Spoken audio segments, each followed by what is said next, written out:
podcast where we're absolutely sure we don't know everything. It's me. It's me. All my altos out there struggling to keep up with that trend. Hey, everybody. How's it going? Hope your week was great. Hope you're feeling good. Oh, I am feeling great. I just got back home from an Oscars viewing party with some pals. I love catching up with like artistic-y friends on like artistic-y nights like that. Like it was all fun, filmmaker, content creator friends, watching other artists, filmmakers achieving their dreams. And I think it used to, like watching award shows used to put me in kind of a depression because I'd always be like, oh, wow, they're achieving this at what age? And I would be like, wow, I'm so behind. Like there's no way I'm going to win an Oscar ever. And it's so silly because half of the people that win never like weren't thinking they were winning an Oscar anytime soon, or like had probably not even assumed they were going to be submitted for an Academy Award. And two, it's like everyone who goes up there is in shock that they're winning. Like I've never had anyone go up there that I can remember and think of them saying like, I knew it, I deserved this. Like I just genuinely, I love that it now it makes it all feel like level playing field. Like it could happen to anyone. It could be you, dear listener. How's your night? I guess morning, day, depending on when you're listening to this. We're having a fun, spicy convo today. Today we are talking about a topic that I don't think we have done a pure Q&A on, which I'm shocked I haven't done this. It's something that floods my DMs. It's always a topic of convo and group chats. It's the thing that'll make your therapist's head tilt. It's non-monogamy, baby, or open relationships, all of the things that I practice and I guess don't preach enough.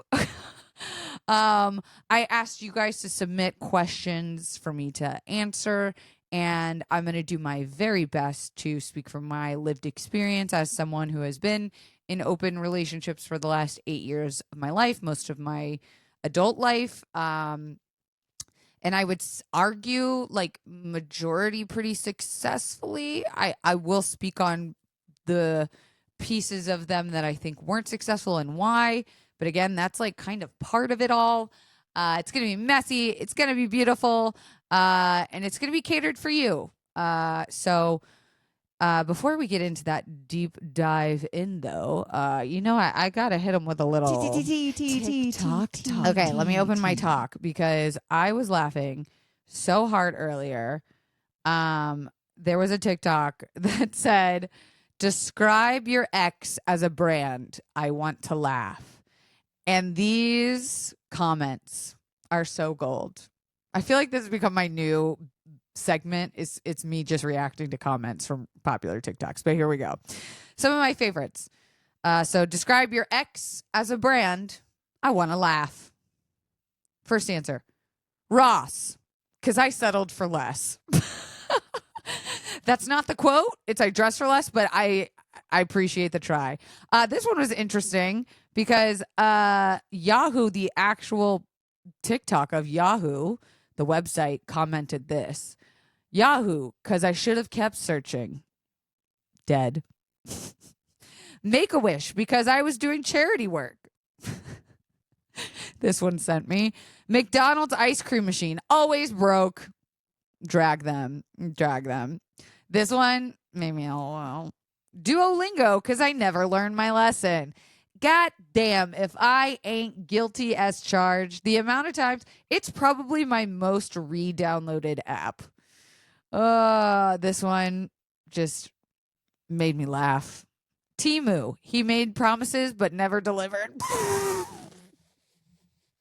Yo, if you've ever gotten something from Temu successfully delivered, let me know in the comments below. I want to know what thing you ordered and was as pictured, and maybe even it was better than you expected. Let me know what is safe. This one made me laugh. CVS, because I have hella receipts. Seriously, is it a bit now at this point with CVS how much receipts they fucking give us? Taco Bell, good at 3 a.m., but regretted it later. Damn. This one made me laugh. The comment says, brand? Baby, he was thrift. Ah! God.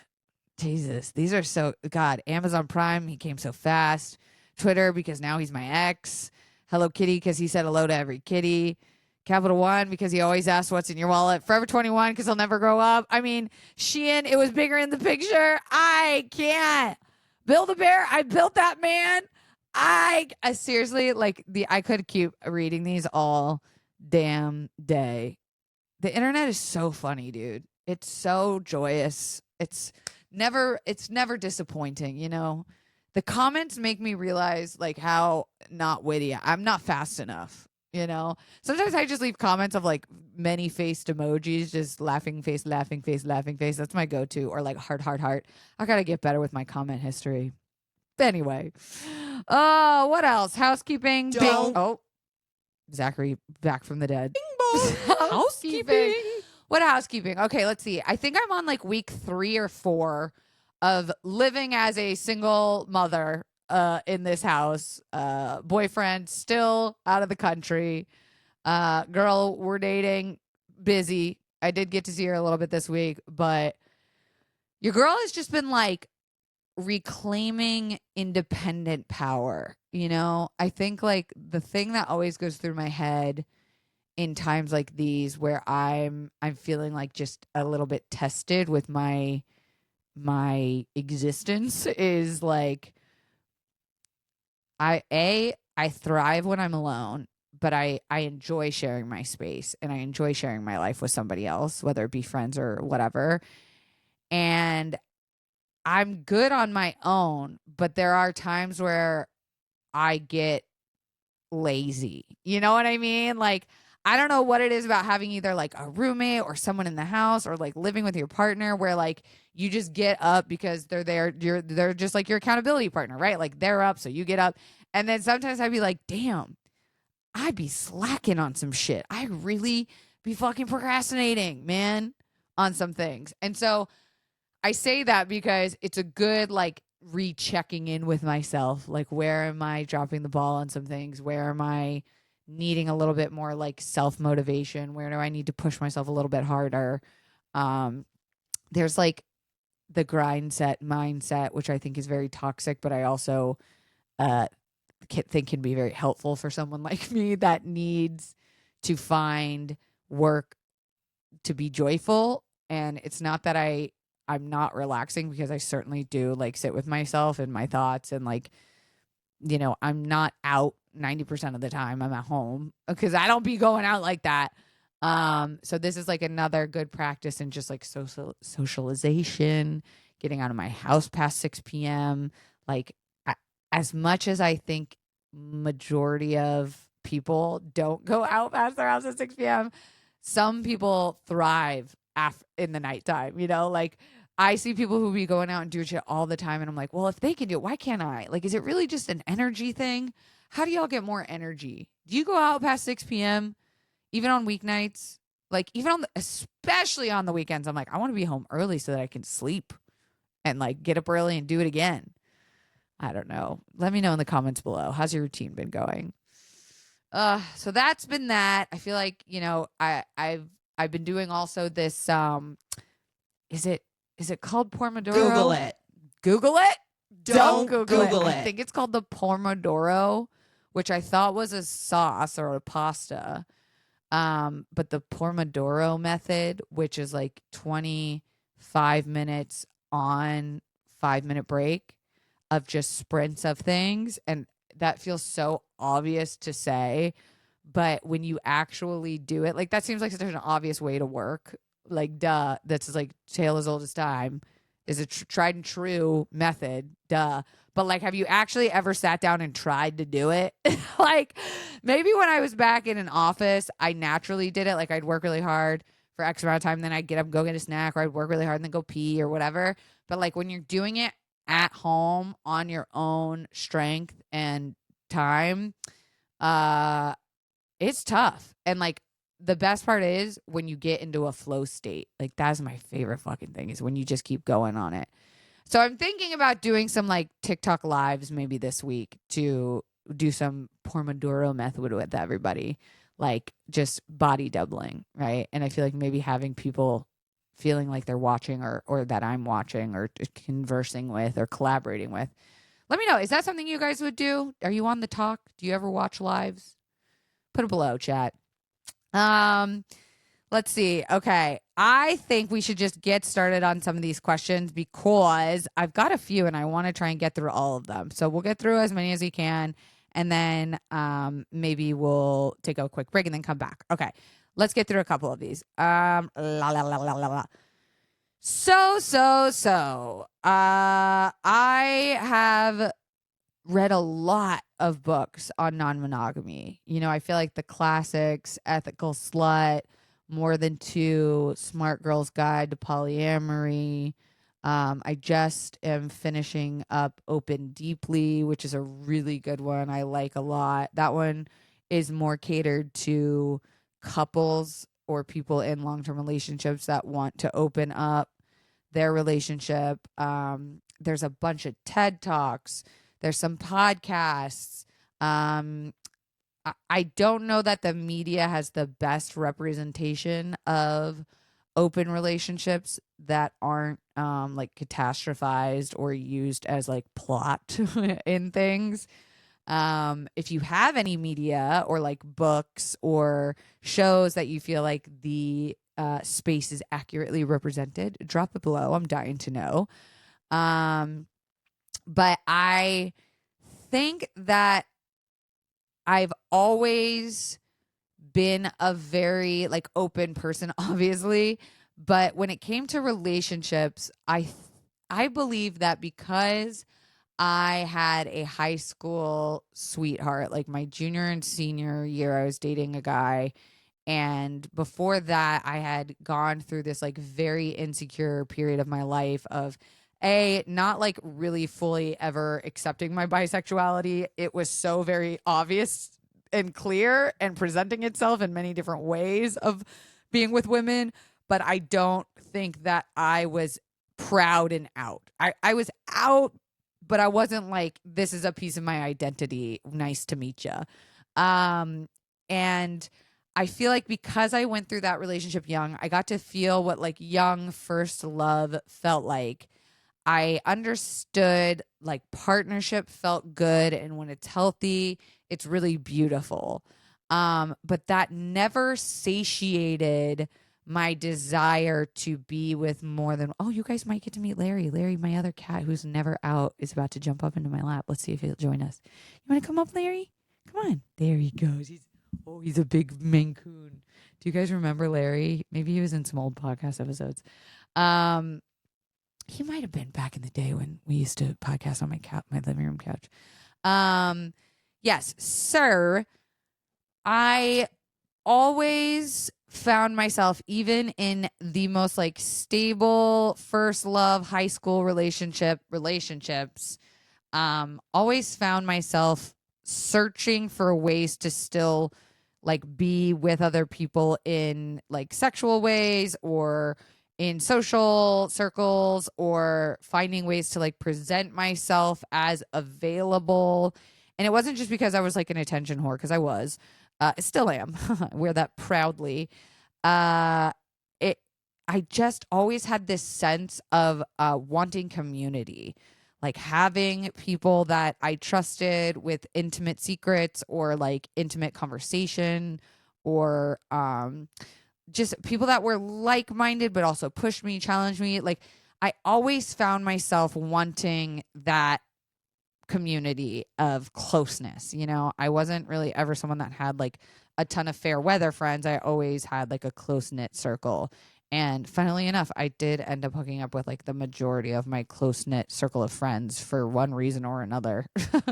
And so when I finally got out of that first love relationship and I was in, college still and kind of like getting into my early 20s, like getting my first jobs and things like that, I feel like I would have gotten more open with my relationship had I known that that was a thing I could do. Oh my God, Larry's drooling all over my pants. He's such a drool cat. He has, it's not a problem. It's just whenever he purrs, he drools because he doesn't have very big bottom teeth. Okay, Larry, I can't stand my pants getting wet like this. All right, we're gonna have to cuddle later. Oh, he's caught in my headphones. Okay, Larry. Oh no, Larry Bear. Okay, he doesn't want to leave. Larry, buddy, I love you, but okay, are you just gonna lay? Okay, that was chaotic. That was cat-otic. Where was I before I almost freaking got doused by cat drool? Yes. Okay, so I think I would have been more in an open relationship in my early 20s and my first adult relationships had I known that that was a thing I could have done. It just really wasn't represented or accepted in the day of my people. It wasn't like a conversation anyone was having. And it was the first time that I really struggled with the way that I looked. This was like pre-jaw surgery. It was post one kind of jaw surgery, pre like my facial reconstructive surgery.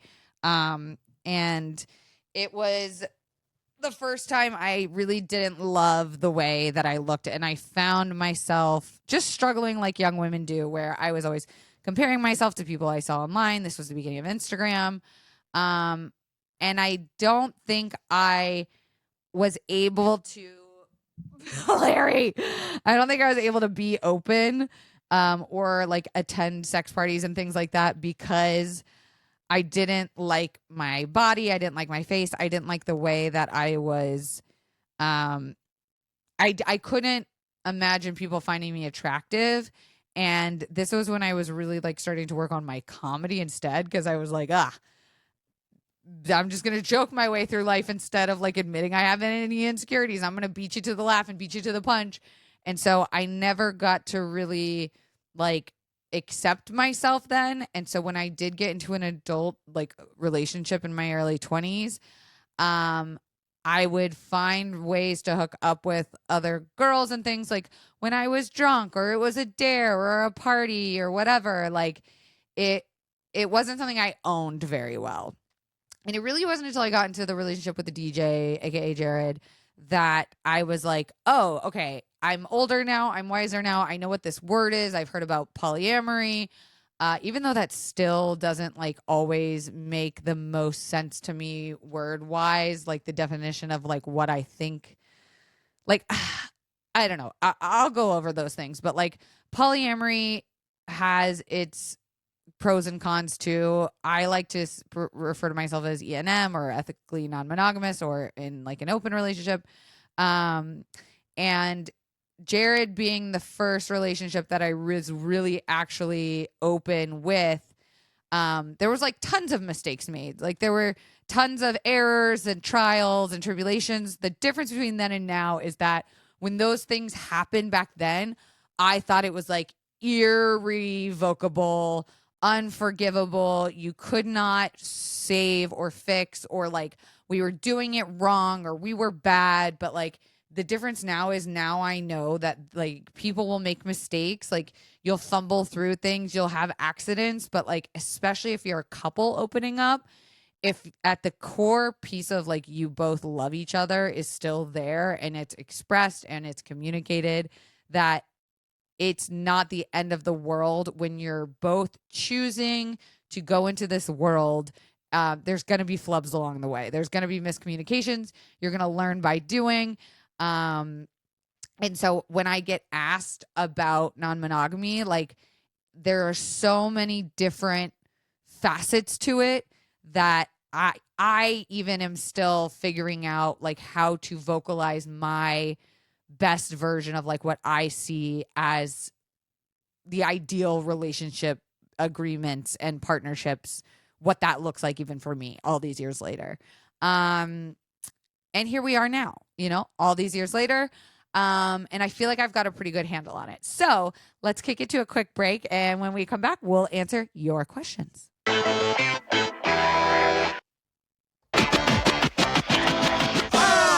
Okay, I'm going to keep all of these anonymous because I did not ask people to give me their names anyway. Okay, first question. I'm single and interested in non-monogamy, but I don't even know where to start. How do I figure out what type of non-monogamy is right for me?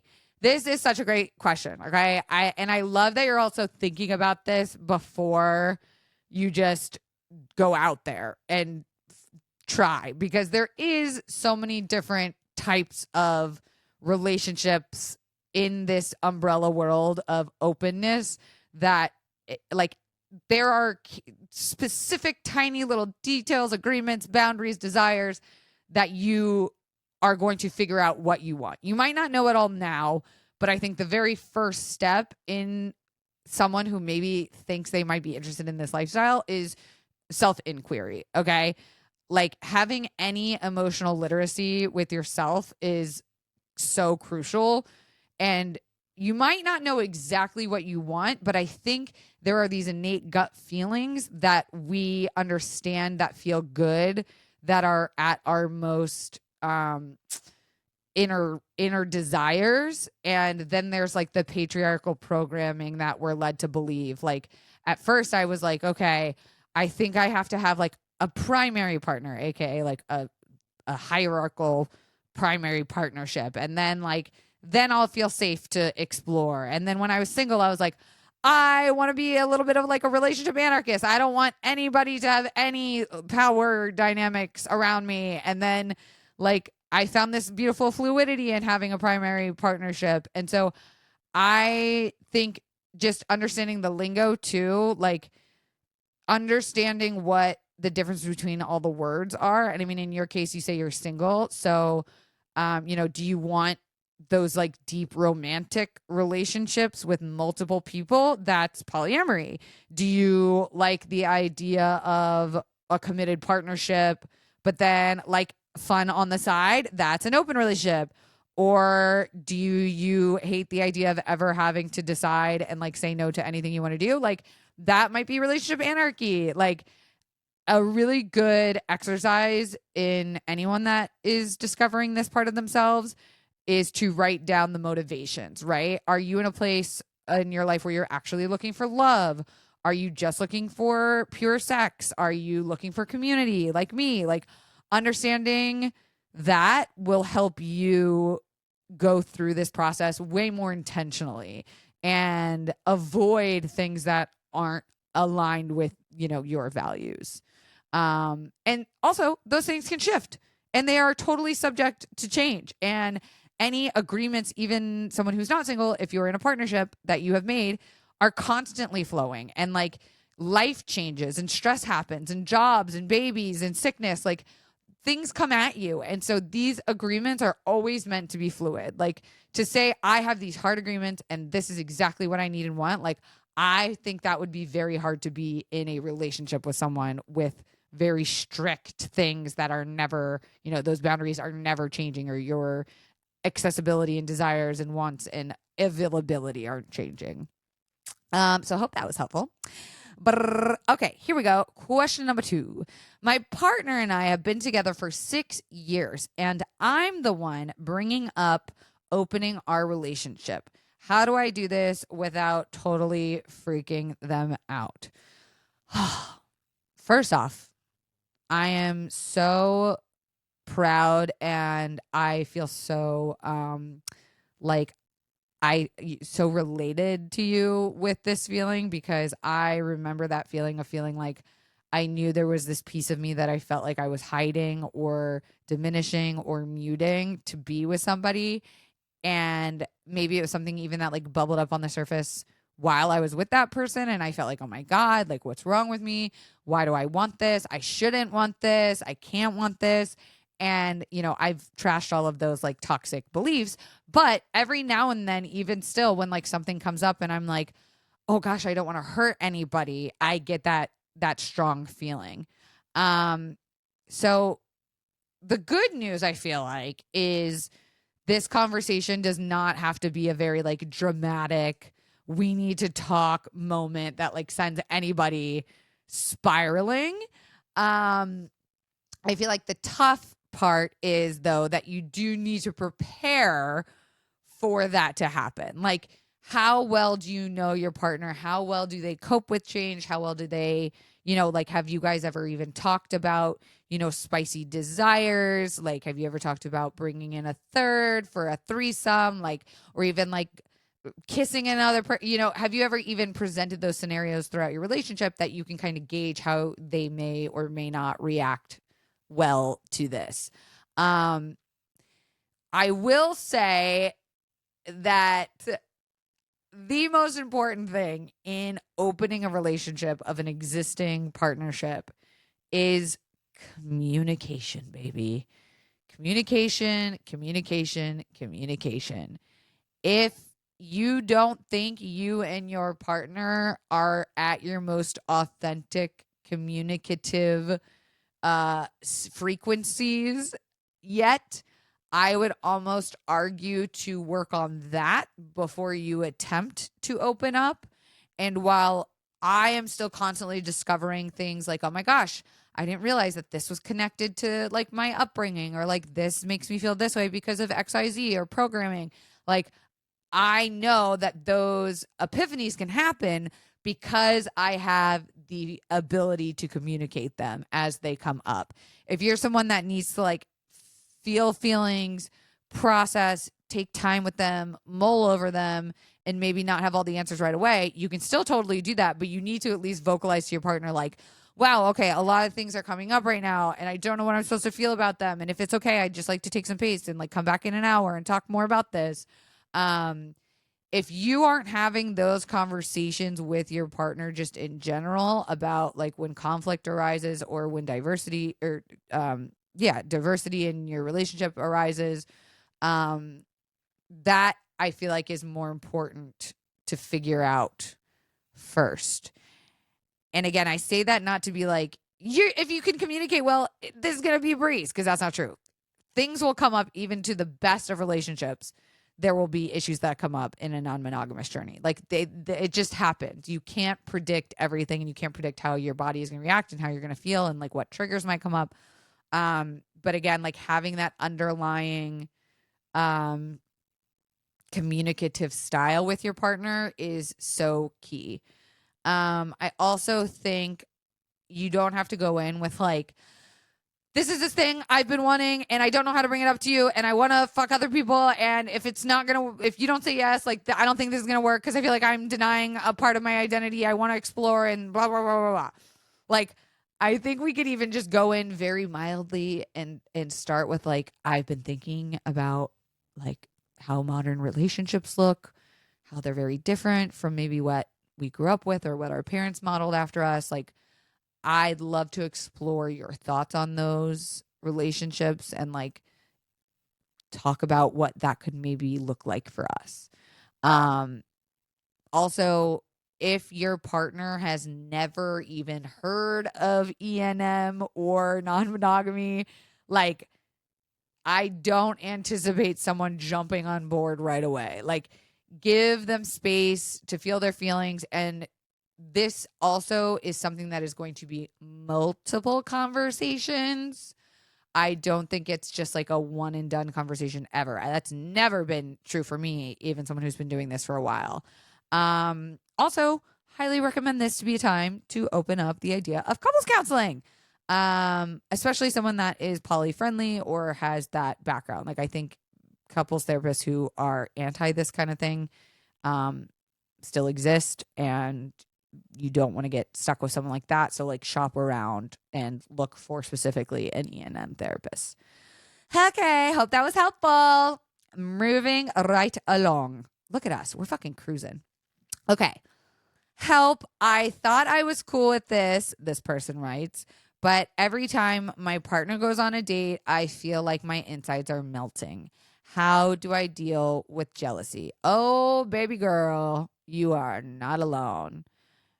You know who is 100% chill 100% of the time, that has no jealous feelings ever? Fucking robots.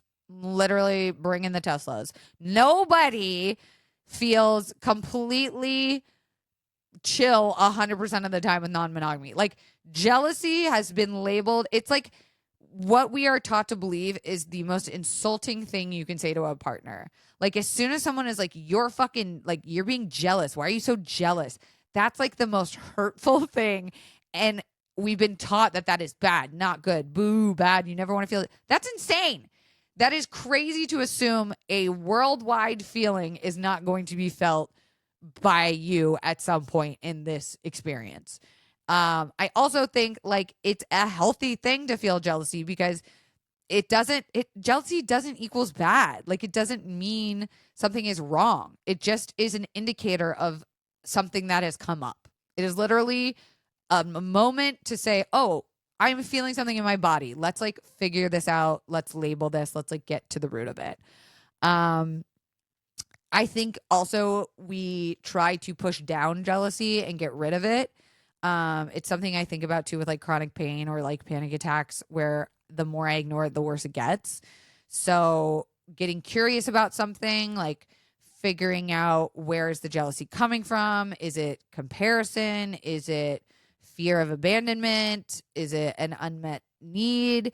Is it something that your partner could fix by literally all you have to do is say like, hey, I'm feeling jealous right now and I would love just like a moment of connection with you where I need just some words of affirmation from you.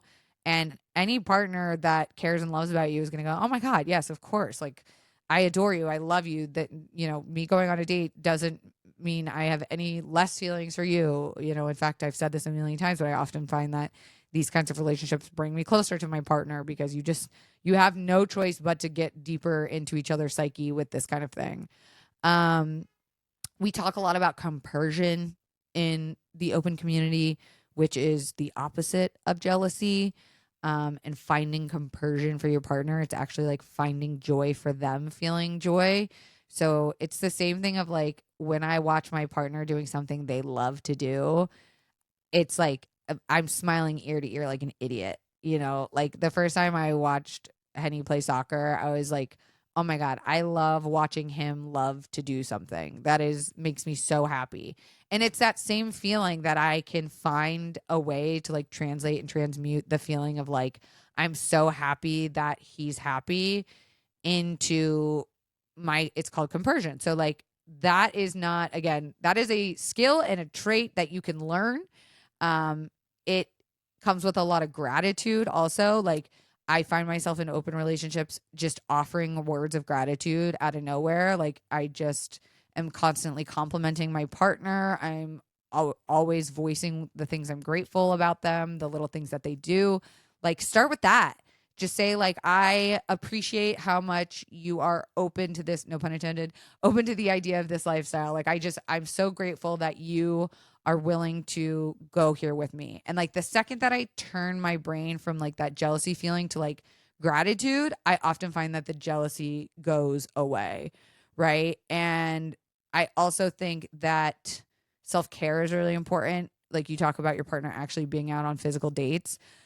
Oh, it's hard to just sit at home by yourself and like be on your phone or watching the clock, like hoping and waiting and praying for your person to come back soon.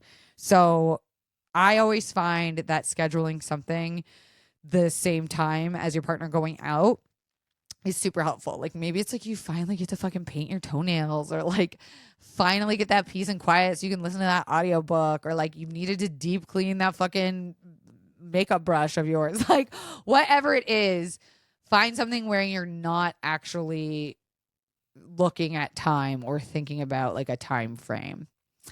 Okay, let's move to the next question.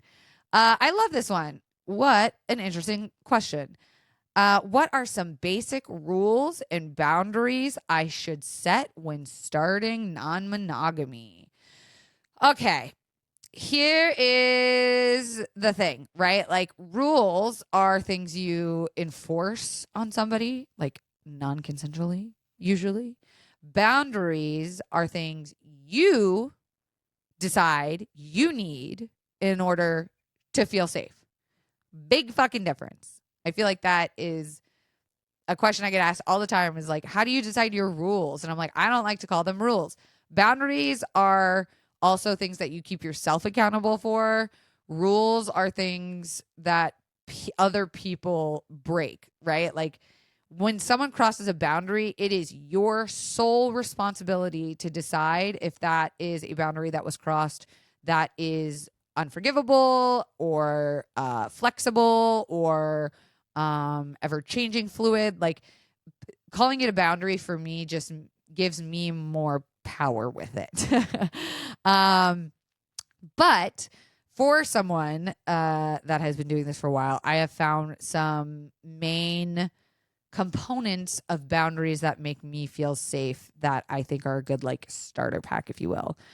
Number one for me has always been safety. So STI screenings, safe sex practices, like that goes beyond the emotional health. Like that's actually physical health. And we were all young and dumb at some point, right? But we're all old enough now to know what happens when you don't, use protection.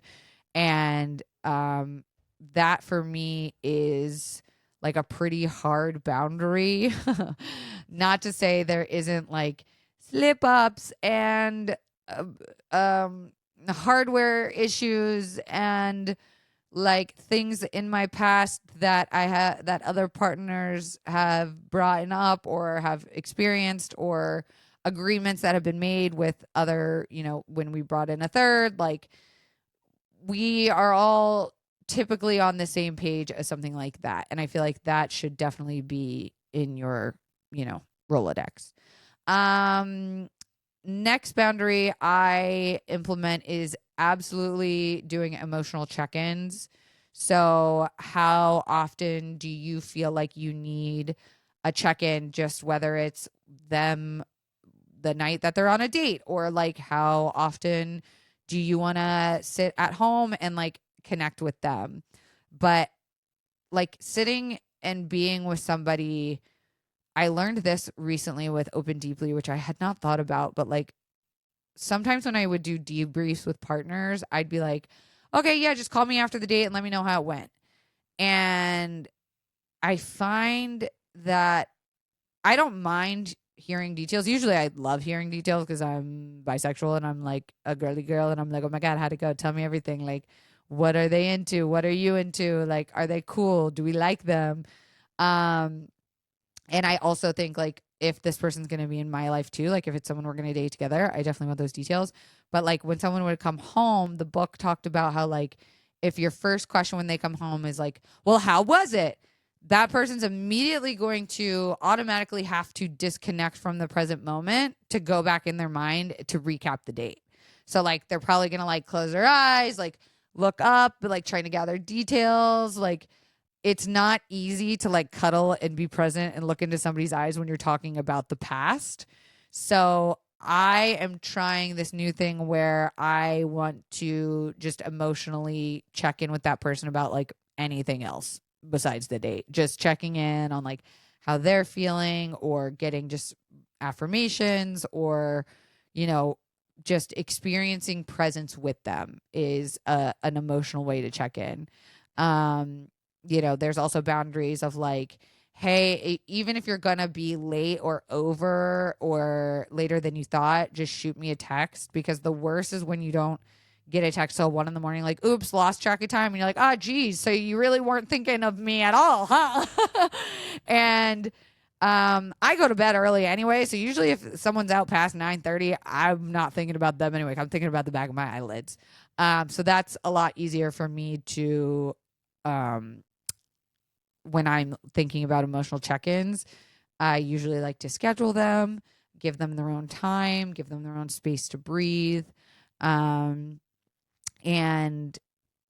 for me, that's like also a mandatory. It doesn't have to be like the same time every whatever. I just mean like if we're not doing emotional check-ins, we're emotionally bypassing this whole process. Like some people are don't ask, don't tell. I don't want to see it. Ignorance is bliss. That is not me.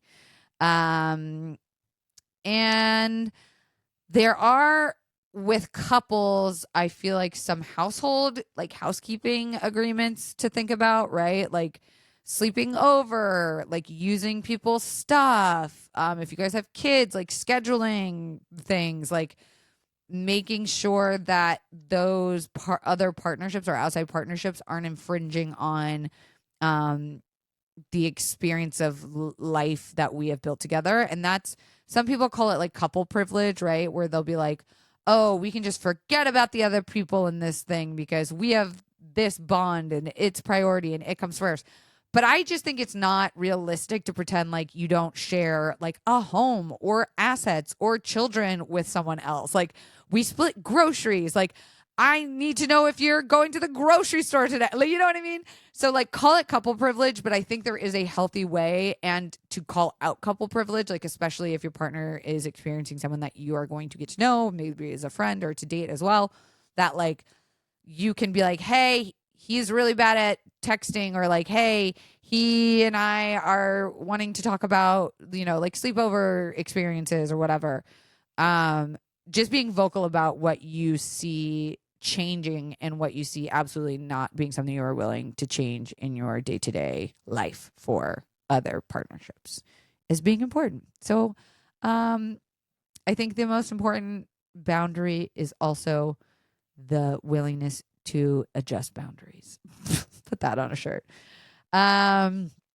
Okay, let's see. I'm going to try and speed through these last couple. Okay. Oops, we opened up too fast and now everything feels messy and overwhelming. Can we go back to monogamy? Yes, of course you can. Open relationships can close all the time. I mean, the only thing I think about is like when you are using your couple privilege to close off your relationship and by hurting someone else, I don't think that's very cool. But of course there are going to be times where things get messy, people mess up, people miscommunicate, people hook up with people that maybe you find that you are uncomfortable with, and later down the line it starts a fight or whatever. I definitely got into a messy situation in my last relationship where I knew this person wanted to be poly and non-hierarchical, and I had, but like naturally we had fallen into a hierarchical relationship, and I made it very clear that I needed clarity from them about what they saw as their future experiences with this, and I did not get that clarity, and it was really messy, and it felt rushed of like everyone's decision making. And I think in that instance it was absolutely proven that we were not meant to be together. But in your instance where like this is someone you still want to be with, that you still want to work on, like you can always go back to non-monogamy. Like you can always go back to that why of like, why did you want to open up in the first place? Like what's working? You know, do a debrief. What was the thing that was causing stress? Like bring in a therapist at that point. Reevaluate like what your needs actually are. Like that's often the biggest thing of conflict, is like someone realizing a need that they had that they didn't know until it happened. And that's what I was talking about in the beginning, where I was saying like the biggest difference between me then and now is like back then, had I not been able to experience and voice that unmet need, I would have been like, I'm fucking this up, or like I'm bad at being open, or like, oh God, they've broken a boundary I didn't even express I needed. Like this is never going to work. And now I just know that we can always go back to like, okay, let's go back to like, what are our values? What are our wants? Where do we need support and improvement? And, you know, Jared and I used to always talk about this experience of like coming from love, where we would say like everything needs to come from a place of love. Like if we were giving, you know, criticism or praise or going through conflict, it was always best to come from a place of love and not fear. And knowing those differences, like I can have a million fears that something, you know, Henny's going to fall in love with someone else, that Henny's going to make a mistake, that, you know, I can think of a million fears in my head, but I always have to go and recheck myself of like, is this actually true? Or is this just a fear I'm having? Like, what would this fear look like if I switched it to a lens of love? Like, how can I self-regulate and self-reflect enough to know that these are predictions I'm trying to make of the future rather than saying what is the truth and what has he proven to me and what has he shown me up until now. Like, he's never given me any reason to not believe him or to worry or fear before. And just because we're opening up or we are dating multiple, whatever, I have no reason to believe that like that same basis of love wouldn't be there. So of course, people get sick, stress happens, new jobs, moving. Like, there's a million fucking reasons why I've closed my relationship before, or taken a break from it, right? Or just like gotten off the apps, or like only gone to play parties because I just want to have some like fun on the side that I didn't need to be in like a full-blown dating scenario. Like, there are so many different versions of that. So yeah, just take a step back and reassess, like, what do you actually need?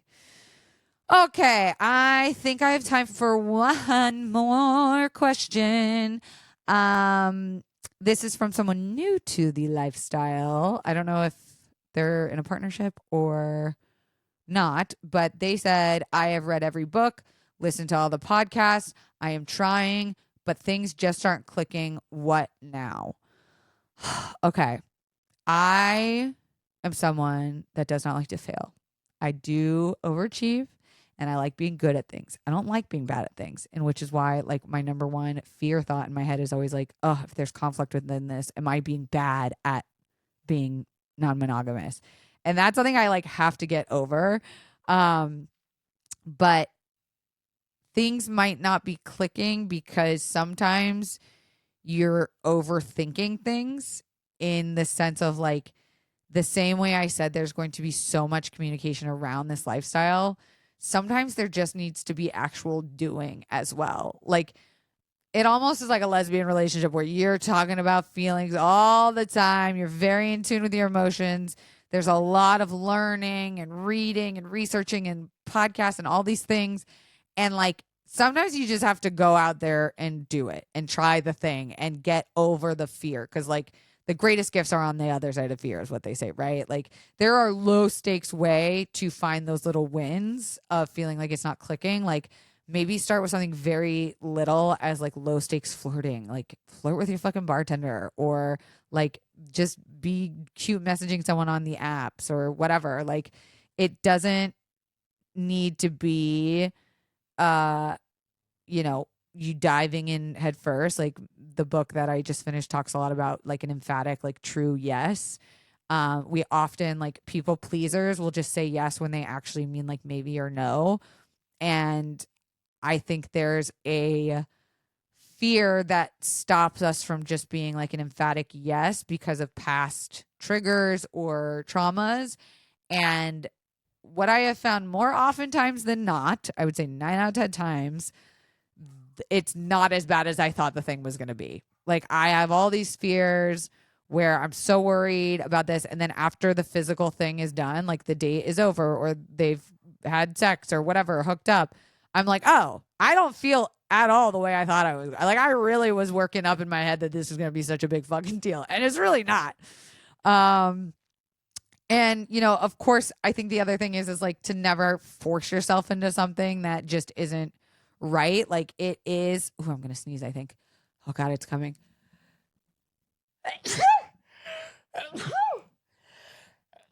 Oh, my God, I've been on sneezing fits today. Excusez-moi. You never want to force yourself or someone else into this. And like, baby steps exist for a reason. Like, there are tons of play party communities, non-monogamy, like circles, Facebook groups, WhatsApp support group. Like, finding people that have gone through this before is going to be crucial to talk to them about. Like, just having other people to bounce it off of, because you in your head is like the two worst, the blind leading the blind. It's just like going in circles sometimes of like the things that you can create in your own head. And then once you actually put it into your physical body and you just go out there and you do the thing and you see that like you're okay and you survived it. And even if it's not okay, you're still going to survive it. And you have the capabilities and the wherewithal, and hopefully at this point, like the practice and the knowledge of getting through it. Wow, those sneezes really sent me for a loop. How did you like this, confidant? Did you learn something new? Do you have more questions? Should I do a part 2? Hey, listenership is a little down right now. I don't know if it's just Q1 jitters or what, but what really helps this podcast get seen and like to be able to do this as like a job is giving this a rate and review. It does really help the algorithm to get seen. If you're on Spotify, we really could use some Spotify reviews as well. Give us a little commenty comment. Give me some engagement, as the kids do. And hey, thanks for listening. Thanks for being open. We listen and we don't judge. There we go. All right, confidants. See you next week. Bye. That was a hard ending. I'm sorry. Let me play us out again.